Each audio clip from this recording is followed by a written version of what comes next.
I find music as a great form of expression in ways that maybe I don't necessarily do in my everyday life.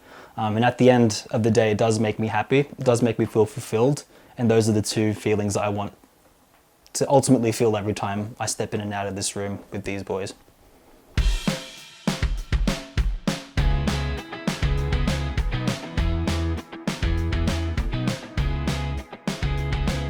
So my name is Bryant. I'm a co-lead vocalist and guitarist for Breakfast Road.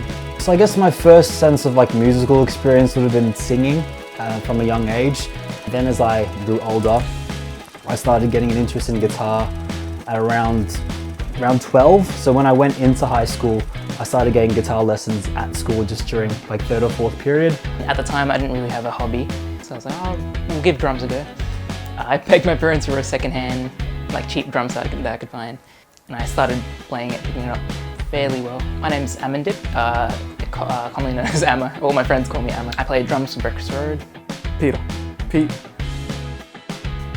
In Breakfast Road, live I'll do bass and vocals, but then behind the scenes, production, I'm playing the computer and playing the vocals. So.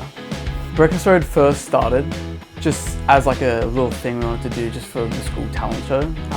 It's called Creative Arts Night. We saw it come up, we're like, yeah, we want to do that.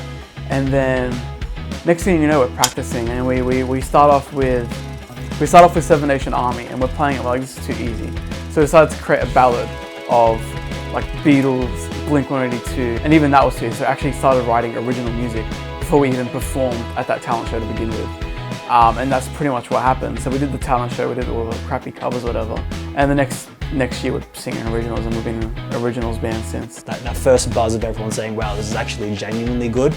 Not a passive, oh, this is okay. It was a genuine reaction of, this actually sounds nice, and that sort of leveraged us and motivated us to keep making songs.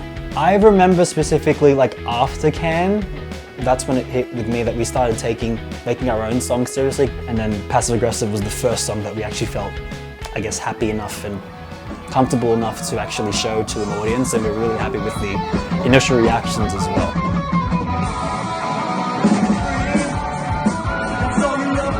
It was when we're wait, let's take this seriously. Let's rebrand. We drop it all.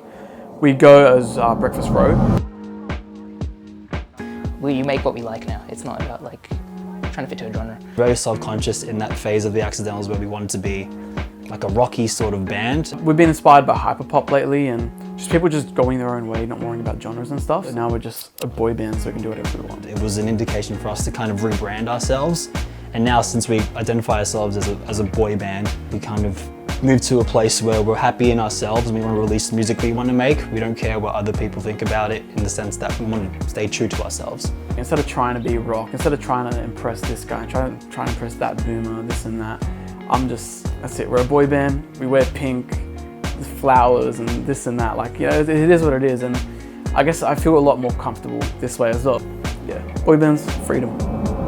So we made Don't Wait back in August last year. We straight away knew this song is crazy. We all thought it was crazy. And so we really wanted to put everything into the song. So we spent a whole 6 months perfecting it, making it absolutely perfect. We were with a distributor at the time because they had promises of oh, if you submit your song this early and we'll speak to Spotify ourselves and this and that. So once it was released, sometimes expectations can hurt when you have really high expectations for yourself. The song launches, no Spotify playlist, no Triple J recognition, nothing. It was just a shame that it didn't get the leverage that we, I guess, desired from it. I mean, it was just really heartbreaking at the time. I remember just being in the bathroom, just fucking crying my eyes out because I put so much into that song. But I guess from that disappointment, it just taught us to be more confident in ourselves. I guess that was a moment of me just putting way too much into something that I can't control the outcome of, really. What is your end goal with Breakfast Road? To be happy. I'd say originally, it was, I want to be successful off of music, have an audience, this and that. There's benefits to music. You're proud of what you can do, what skills you have. It's helped my confidence tremendously.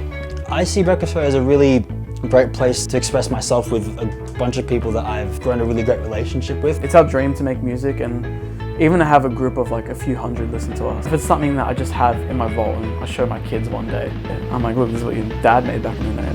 It's still cool. I just want to be happy, and this makes me happy, and we're going to try our best.